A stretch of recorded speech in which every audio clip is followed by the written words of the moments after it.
May mga Bibles po ba kayo? Ilabas nyo na po. Buksan natin sa unang Samuel chapter 1. Hindi ako hahaba ngayon dahil lahat tayo ay nasa isang service lang. Ito ang dahilan kung bakit hindi lang isang service ang ginagawa natin dahil kapag isa lang, hindi humihinto ang mga preacher. Humihinto lang kami kapag may susunod na service. Pero pangako ko sa inyo, matatapos tayo agad para makapag-lunch na kayo. Unang Samuel chapter 1, pupunta tayo dyan mamaya. Bago iyon, hayaan nyo akong magbahagi ng isang mahalagang prinsipyo. Gusto ko kayong i-invite bilang isang corporate church na makipag-partner sa ginagawa ng Diyos sa inyong bansa ngayon at maniwala sa Kanya para sa revival. Pero gusto ko ring marinig nyo ito ng personal. Ito ay parehong corporate at personal na invitation. Sa kasaysayan, tuwing gumagalaw ang Diyos, gumagalaw siya sa pamamagitan ng partnership sa mga tao. God moves through people. At tuwing may gustong gawin ang Diyos sa inyong bansa, sa inyong lungsod, o sa inyong personal na buhay, sa inyong pamilya, sa inyong relationships, o sa inyong finances, inaanyayahan kayo ng Diyos na mag-partner sa Kanya, sa Kanyang ginagawa.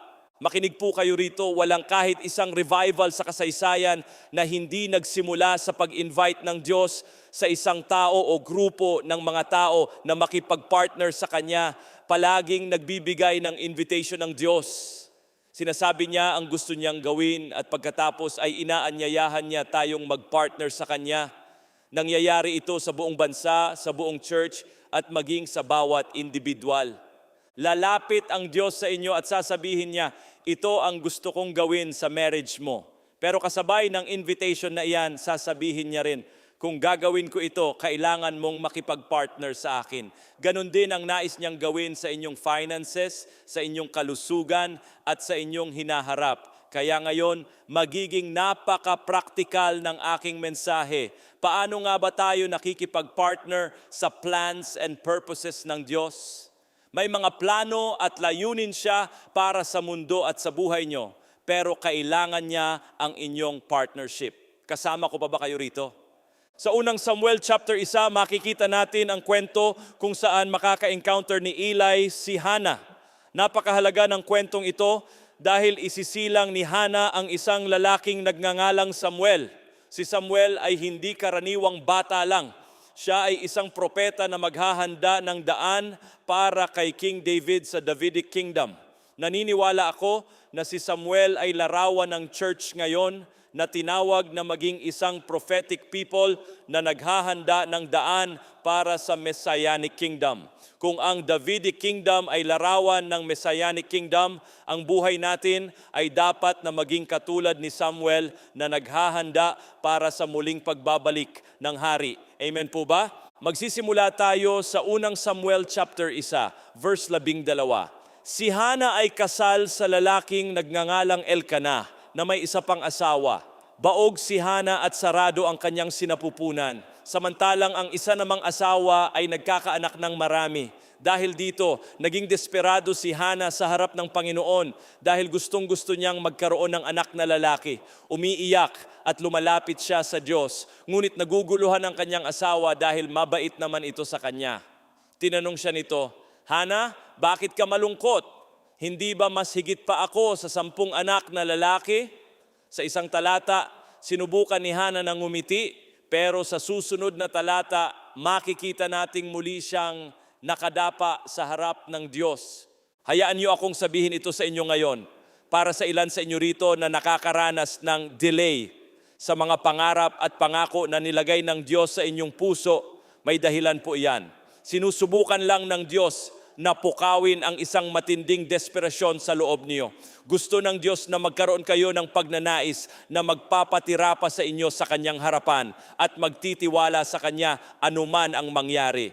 Dito natin matatagpuan si Hannah sa templo kung saan nakita siya ni Eli at inakalang siya ay lasing. Sabi sa unang Samuel 1, versikulo 12 hanggang 18, habang patuloy siyang nananalangin sa harap ng Panginoon, pinagmamasdan ni Eli ang kanyang bibig. Nagsasalita si Hannah sa kanyang puso, tanging ang kanyang mga labi lamang ang gumagalaw, ngunit walang boses na naririnig. Kaya inakala ni Eli na siya ay lasing. Sabi ni Eli sa kanya, hanggang kailan ka magpapakalasing? Itapon mo na ang iyong alak. Ngunit sumagot si Hana, hindi po aking Panginoon, ako ay isang babaeng may malungkot na espiritu, hindi ako uminom ng alak o ng anumang matapang na inumin, kundi ibinuhos ko ang aking kaluluwa sa harap ng Panginoon. Huwag mong isipin na ang iyong lingkod ay isang masamang babae. Dahil sa tindi ng aking hinanakit at lungkot ay nanalangin ako hanggang ngayon. Sumagot si Eli, yumao kang mapayapa at ipagkaloob nawa ng Diyos ng Israel ang iyong kahilingan na hiningi mo sa Kanya. At sinabi niya, sana ay makasumpong ang iyong lingkod ng pabor sa iyong paningin. Pagkatapos nito, umalis ang babae, kumain at hindi na muling naging malungkot ang kanyang mukha. Inaanyayahan tayo ng Diyos na magpartner sa Kanya sa Kanyang mga plano. Pero bago gumawa ang Diyos ng anuman, nagsasalita muna siya sa atin sa pamamagitan ng Kanyang salita. Katulad ito ng karanasan namin ng asawa ko nang magkaanak kami ng 3. Kapag sinusubukan mong magbuntis, dumadaan ka talaga sa ritual ng pregnancy test. Pag uwi ko galing sa trabaho, sasabihin ng asawa ko na magte-test siya. Noong araw, simple lang ang pregnancy test, iihi lang sa maliit na stick at hihintayin ang resulta. Kapag may 2 linya, ibig sabihin ay pregnant ka. At kapag isa lang, hindi ka buntis. Kaya tatayo kami ron at mag-uusap habang naghihintay ng 3 minuto. Kung 1 linya lang ang lumabas, balik kami sa normal na buhay, kakain ng dinner at manonood ng TV. Pero kapag lumitaw ang 2 linya, magbabago ang lahat sa loob lang ng 3 minuto. Walang nagbago sa kanya sa pisikal, pero nagbago na ang buong buhay ko dahil sinabi ng test na buntis kami. Dahil sa 2 linyang iyon, biglang magsisimula ang paghahanda para sa pagdating ng baby, tatawag sa mga kamag-anak at lahat ay magbabago. Ganyan din kapag dumarating ang word of the Lord sa buhay nyo, kapag nais ng Diyos na kumilos sa inyo o sa isang bansa, una muna siyang nagsasalita at nagbibigay ng kanyang salita. Ang salitang iyon ang magsisilbing 2 linya sa inyong pregnancy test. Sinasabi ng Diyos na buntis kayo sa Kanyang salita at may nais siyang gawin sa pamamagitan ng inyong buhay. Sa pisikal na mundo, darating ang sanggol pagkalipas ng 9 na buwan, handa ka man o hindi. Ngunit sa espiritual, iba ang proseso dahil kailangan nating dalhin o alagaan ang salitang iyon. Kailangan nating makipag-partner sa Diyos upang makitang matupad at mai-manifest sa lupa ang Kanyang mga ipinangako. May 3 bagay na nais kong ibahagi kung paano natin dadalhin ang word of the Lord sa ating buhay. Tuwing naririnig natin ang Kanyang salita, maging ito ay talata sa Biblia na nagkabuhay sa atin sa panalangin o sa pamamagitan ng propesiya, ito ay invitation para magpartner sa Diyos. Mayroon akong 3 P para madali nating matandaan. Ito ang 3 hakbang upang makipagpartner sa Diyos sa pagdadala ng Kanyang salita. Ang una ay prayer. Maaaring simple lang ito pakinggan, pero nakakagulat kung gaano karaming tao ang hindi nagdadala sa panalangin ng mga bagay na sinasabi ng Diyos sa kanila. Kapag nagbigay ang Diyos ng salita sa inyong buhay, dapat itong maging fuel para sa inyong prayer life. Kailangan ninyong kunin ang Kanyang sinabi at simulan itong ipanalangin sa Kanyang harapan. Napaka-espesyal ng pananalangin dahil sa kaibuturan nito, sinasabi sa atin ng Diyos ang Kanyang nais gawin. At pagkatapos ay ibinabalik natin ito sa Kanya sa pamamagitan ng pagsasabing, Panginoon, gawin mo po ito. Kapag sinabi ng Diyos na ibubuhos niya ang Kanyang Espiritu sa Manila at nais niyang makitang magbalik loob ang mga nawawalang anak, ang panalangin natin ay simpleng pag-ulit ng Kanyang sinabi, Panginoon, ibuhos mo po ang iyong Espiritu sa Manila at ibalik mo po ang mga prodals. Dapat itong maging fuel sa panalangin ninyo para sa inyong pamilya, simbahan, lungsod at bansa. Tuwing nagmamaneho kayo sa lungsod, dapat ay pinapanalangin nyo ang mga pangako ng Diyos para rito. Tuwing gigising kayo sa umaga, ipanalangin nyo ang salita ng Diyos para sa inyong mga anak. Para sa sarili kong mga anak, lumalapit talaga ako sa Panginoon. para sa kanila. Pero alam nyo ba na bihira akong magdasal ng kung ano-ano lang para sa kanila? Ipinapanalangin ko ang mismong word of the Lord para sa kanila. May mga salita at propesiya na ibinigay ang Diyos tungkol sa kanila bago pa man sila isilang, noong sila ay bata pa at hanggang sa kanilang paglaki. Kaya natuklasan ko na hindi lang ako basta nagdarasal para sa aking mga anak, kundi idinedeklara ko ang mga bagay na sinabi ng Diyos para sa kanila. Baka ang ilan sa inyo ngayon ay may mga anak na malayo sa Diyos at nasa club tuwing Biyernes ng gabi habang naglalasing. Ang dapat ninyong gawin habang naghuhugas ng pinggan sa bahay ay manalangin, Panginoon, ito ang sinabi mo tungkol sa aking anak. Ito ang salitang binitawan sa kanya noong siya ay 10 taong gulang pa lamang. Panginoon, kukunin ko ang iyong salita at gagawin ko itong lakas sa aking pananalangin. Lumalapit ako sa iyo at idinedeklara ang iyong kalooban para sa kanila. Makikipaglaban tayo sa panalangin gamit ang salitang ibinigay sa atin ng Diyos. Makinig po kayo rito. Kung gusto nating makipag-partner sa Diyos, kailangan nating malaman kung ano ang sinasabi niya. Dapat ay masasagot niyo ako kung ano ang sinabi ng Diyos tungkol sa inyong finances, sa inyong kalusugan, sa inyong pamilya at sa inyong trabaho. Kapag nakuha ko ang salitang iyon, gagawin ko itong gabay sa aking pananalangin at patuloy itong idarasal. May mga bagay pa rin akong ipinapanalangin ngayon na sinabi sa akin ng Diyos 25 taon na ang nakakaraan. Tatayo ako at sasabihin ko, Panginoon, ito ang sinabi mo sa akin noon at patuloy ko itong ipapanalangin. Kailangan ninyo itong ipagdasal. Ang pangalawang bagay ay kailangan nating maghanda para rito, prepare for it. Ang paghahanda ay isa sa pinakasimple ngunit pinakamakapangyarihang gawa ng pananampalataya. Kapag nagsalita ang Diyos sa atin, dapat nitong baguhin ang takbo ng ating buhay at mag-umpisa tayong maghanda. Ito ang nangyari kay Hana. Kahit hindi pa siya buntis noon, nagbago ang lahat nang makatanggap siya ng salita mula sa Diyos sa pamamagitan ni Eli na nagsabing ipagkakaloob ng Diyos ang kanyang hiniling. Nang makuha ni Hana ang salitang iyon, nagbago ang kanyang pananaw, tumayo siya, kumain at nagsimulang maghanda para sa katuparan nito. Dapat ay makita sa inyong buhay ang paghahanda para sa mga sinabi ng Diyos. Saang bahagi ng buhay niyo kayo naghahanda ngayon para sa mga ipinangako niya? Tingnan natin ito sa Hebrews chapter 11 sa kwento ni Noah. Dahil sa pananampalataya, si Noah na binalaan tungkol sa mga bagay na hindi pa nakikita ay nagtayo ng arko para sa kaligtasan ng kanyang pamilya. Ibig sabihin, nang matanggap ni Noah ang salita ng Diyos, nagsimula agad siyang maghanda. Paano natin nalaman na naniwala siya sa Diyos? Hindi dahil sa sinabi niya lang ito, kundi dahil nakita sa kanyang buhay ang pananampalataya sa pamamagitan ng paghahanda.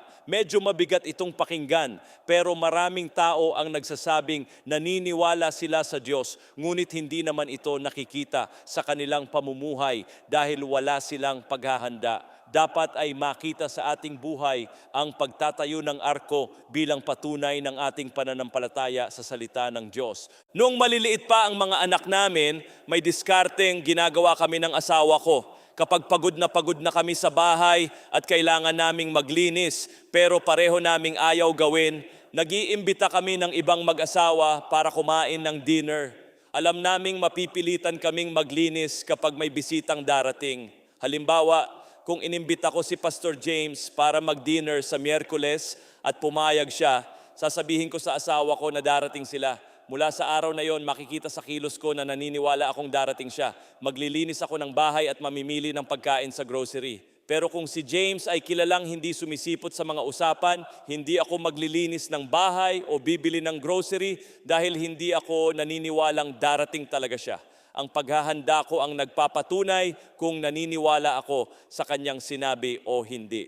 Kaya naman, huwag nating sabihing naniniwala tayo sa Diyos kung wala naman tayong ginagawa upang maghanda sa kanyang mga sinabi.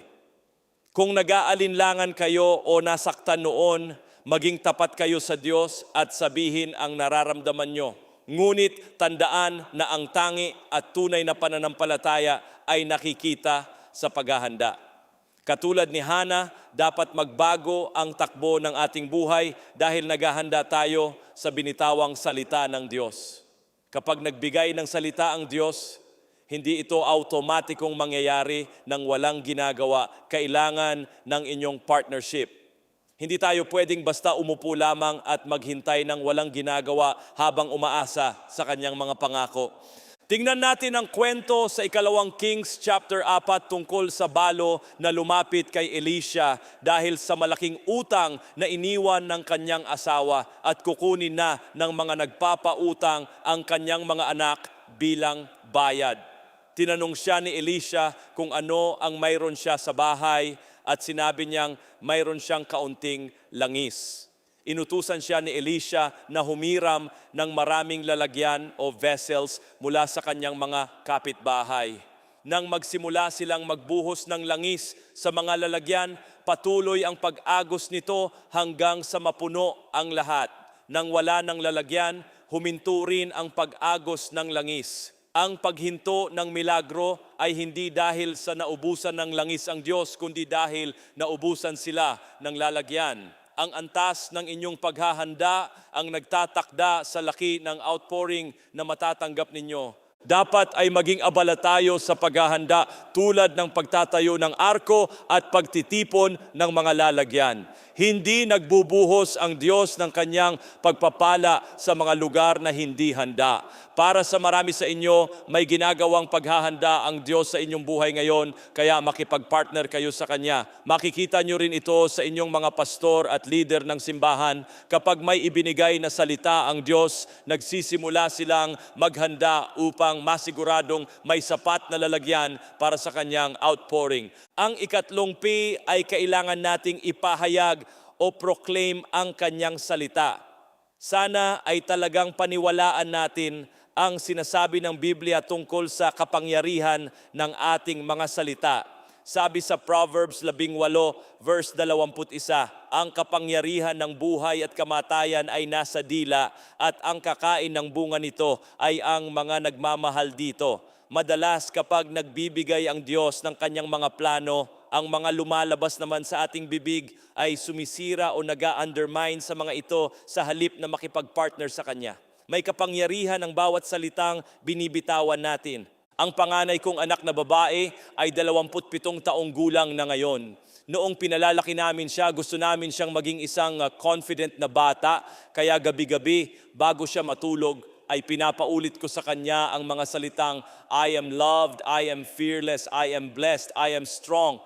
Pero mukhang nasobrahan yata kami dahil isang gabi habang binabasahan siya ng asawa ko ng kwento tungkol kay Nebuchadnezzar na nag-isip na mas dakila siya sa Diyos, tinanong siya ng asawa ko, Eli, mayroon bang mas dakila sa Diyos? Ang sagot ng maliit kong anak ay, ako po. Natawa kami, pero sinabihan din namin siyang bawasan ng sobrang lakas ng loob, baka tamaan siya ng kidlat. Nang maging 15 taong gulang na siya, kumuha siya ng driver's permit upang makapag-aral, magmaneho kasama ang matanda. Pagkatapos ng kanyang driver's education class, akala niya ay eksperto na siya sa lahat ng bagay tungkol sa pagmamaneho. Habang tinuturuan ko siya sa loob ng kotse, palagi niya akong pinapabulaanan at nakikipagtalo siya sa akin dahil akala niya ay alam na niya ang lahat. Isang araw pagkatapos ng 1 oras na pakikipagtalo, sinabi ko sa kanya, Eli, 25 taon na akong nagmamaneho, samantalang ikaw ay 3 buwan pa lang. Tiningnan niya ako at sinabing, Dad, 4 na buwan na kaya. Naisip ko na lang na wala akong laban sa katwiran niya. Nang kukuha na siya ng driver's license, nanalangin ako, Panginoon, gusto ko pong pumasa ang anak ko, pero sana ay saktong 70% lang ang makuha niya para mabawasan ang kanyang yabang. Hiniling ko sa Diyos na makipag-partner sa akin para matuto siya ng kababaang loob sa pamamagitan ng pagpasa ng pasang-awa. Pagkatapos ng test, tinawagan niya ako at sinabing nakapasa siya. Tinanong ko kung ano ang nakuha niyang marka at ang sagot niya ay 100%. Hindi ko naman gustong matakot siyang magmaneho, ngunit nais ko na magkaroon siya ng soberness o kamalayan na kapag hawak niya ang manibela, mayroon siyang hawak na malaking kapangyarihan na maaaring makapinsala kung siya ay magiging pabaya. Ganyan din ang nais kong maunawaan ng mga believers tungkol sa kapangyarihan ng kanilang mga salita. Sana ay huwag tayong maging pabaya sa ating mga sinasabi tungkol sa mga plano ng Diyos. Ang mga salita ninyo ay maaaring makipag-partner sa Diyos o kaya naman ay sumira sa Kanyang ginagawa sa inyong buhay. Huwag kayong magtaka kung walang nangyayari kung ang inyong mga pahayag naman ay palaging sumasalungat sa Kanyang mga layunin. Pagtatapos ko sa talatang ito, habang umaakyat ang ating worship team, may kwento sa libro ni Luke tungkol kay Zechariah, ang ama ni John the Baptist. Habang naglilingkod siya sa templo, nagpakita sa kanya si Angel Gabriel at sinabing magkakaroon siya ng anak na lalaki na maghahanda ng daan para sa Mesaya. Ngunit ang unang lumabas sa bibig ni Zechariah ay pagdududa. Sabi niya, paano ito mangyayari dahil matanda na kami ng asawa ko? Dahil sa kanyang unbelief, ginawa siyang pipe ng anghel sa loob ng 9 na buwan. Noong mula, inakala kong parusa ito, ngunit napagtanto ko na tinutulungan lang siya ng anghel upang hindi niya masira ang plano ng Diyos sa pamamagitan ng kanyang mga negatibong salita. Sabi sa Biblia, kung ano ang puno sa puso ay siyang ibinubuga ng bibig. Kaya kung may marinig kang pag-aalinlangan sa iyong sariling salita, kailangan mong punuin ang iyong puso ng salita ng Diyos. Pagkatapos ng 9 na buwang pagiging pipe ni Zechariah, nang bumalik ang kanyang kakayahang magsalita, nagpropesya siya ng napakapangyarihang salita ng Diyos para sa kanyang anak. Kung nararamdaman ninyong may unbelief sa inyong puso ngayon, mas mabuting huwag muna kayong magsalita at hayaang baguhin muna ng Diyos ang inyong puso upang ang inyong mga salita ay makipag-partner sa kanyang plano. May minentoran kaming mag-asawa na isang pastor ngayon sa Sacramento, si Becky Johnson. Bata pa lang siya nang makilala namin siya at nakita ko na ang call of God sa kanyang buhay, ngunit medyo pessimistic siya sa maraming bagay. Noong siya ay nasa edad 20, pinatayo ko siya sa isang conference para manalangin sa harap ng libo-libong tao dahil alam kong may anointing siya sa pangangaral. Pagkatapos ng prayer, tinanong ko siya kung kumusta at sinabi niyang pakiramdam niya ay hindi naging maayos at walang naramdaman ang mga tao. Sinabi ko sa kanya na pumunta sa isang gilid para sa isang Jesus timeout upang tanungin ang Panginoon kung ano ang tingin niya sa nangyari. Pagbalik niya, sinabi niyang ang tugon ni Jesus ay naging makapangyarihan ang prayer at maraming buhay ang nabago. Kaya sinabi ko sa kanyang yun lamang ang dapat niyang sabihin. Kailangan din nating ilagay ang ating mga sarili at ang ating mga kaibigan sa Jesus Time Out kapag nagsisimula na tayong magpahayag ng mga negatibong salita tulad ng hindi na tayo makakaalis sa utang. Tanungin natin ang ating sarili, iyan ba talaga ang sinasabi ni Jesus? Kung hindi natin alam, kailangan nating manahimik at magtanong sa Diyos tungkol sa kanyang pananaw sa ating sitwasyon. Ang tanging pinapayagang lumabas sa ating bibig ay ang salitang nanggagaling sa Kanya. Handa na ba kayong lahat? Tumayo po tayong lahat sa silid na ito. Makinig po kayo sa akin ngayon, Favor Church. May dakilang bagay na gustong gawin ang Diyos sa pamamagitan ng simbahang ito na aabot sa iba't ibang bansa at gigising sa body of Christ.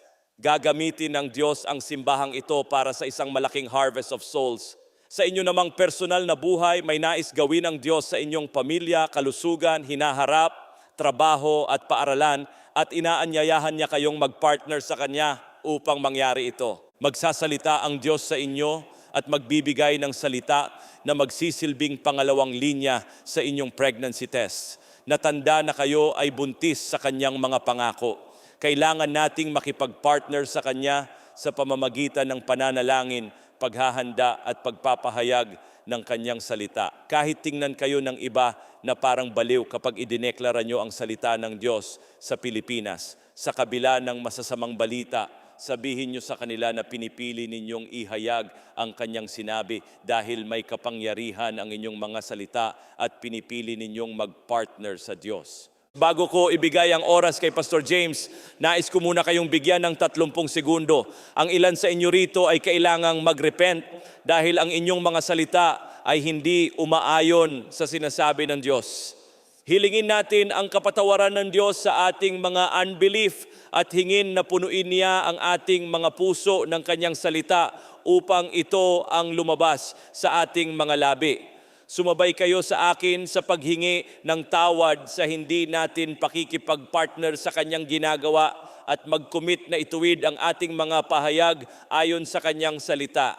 Hilingin din natin sa Holy Spirit na ituro sa atin kung paano maghanda at kung ano ang mga hakbang na kailangan nating gawin para sa Favor Church at para sa ating mga pamilya. Ipanalangin natin na ang word of the Lord ay manatili sa ating mga puso upang tuwing tayo ay nagmamaneho o gigising sa umaga, ang kanyang mga pangako ang ating ipinapanalangin sa halip na makinig sa kung ano-ano lang.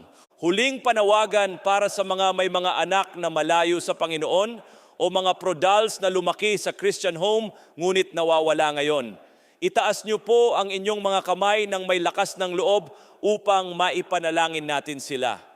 Ama, idinedeklara namin na ang mga prodals ay uuwi na ngayon at ang iyong mga salita para sa kanila mula noong sila ay isinilang ay hindi magiging walang kabuluhan, kundi matutupad ang layunin nito sa kanilang buhay. Mayroon tayong mabilis na chorus na aawitin ngayon habang lumalapit tayo sa Panginoon. Sabayan niyo po kaming umawit ng You are more than able, who am I to deny? Napakaganda po nito. Kung hindi ka pa nakakagawa ng desisyon na sumunod kay Jesus, ito na ang pinakamahalagang desisyon na magagawa mo sa iyong buhay. Sinasabi ng Biblia na ang kasalanan ang naghihiwalay sa atin sa Diyos at tanging ang sakripisyo lamang ni Jesus sa cross at ang kanyang muling pagkabuhay ang nagbibigay sa atin ng access sa Ama. Kung nais mong tanggapin si Jesus ngayon o magbalik loob sa Kanya pagkatapos ng matagal na panahon, itaas mo ang iyong kamay sa bilang na 3 upang maipanalangin kita. 1, 2, 3. Salamat sa mga nagtataas ng kamay sa buong silid na ito. Mayroon pa ba? Salamat, Panginoon. Para sa mga nagtaas ng kanilang kamay, pakilagay po ang inyong kamay sa inyong puso at sabay-sabay nating bigkasin ang panalangin ito bilang pagsunod kay Jesus. Sabihin ninyo, Dear Lord Jesus, lumalapit po ako sa iyo ngayon at humihingi ng tawad sa aking mga kasalanan. Naniniwala po ako na namatay ka sa cross, tinalo mo ang kamatayan at muli kang nabuhay mula sa libingan. Kaya ngayon, pinipili kong sumunod sa iyo, Jesus. Ikaw ang aking Lord and Savior. Gawin mo akong bagong nilalang. Sa iyong pangalan ako nananalangin. Amen. Palakpakan po natin ang Panginoon para sa bawat isa na nanalangin nito.